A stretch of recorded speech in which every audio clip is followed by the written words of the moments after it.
మీరు తెలిసి కానీ తెలియక కానీ భగవన్నామములను ప్రాతకాలంలో పలికారనుకోండి, మల్లికార్జునుడి దృష్టి మీ వైపుకి తిరుగుతుంది, భ్రమరాంబ దృష్టి మీ వైపు తిరుగుతుంది. ఇంకేం కావాలి?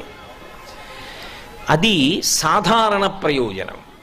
మీకు తెలిసినా తెలియకపోయినా ఓసారి అలా అంటే చాలు. అందుకే శ్రీశైల సుప్రభాతానికి ఉన్న గొప్పతనం ఏమిటంటే నామముల యొక్క ప్రస్తావన చాలా ఎక్కువగా ఉంటుంది.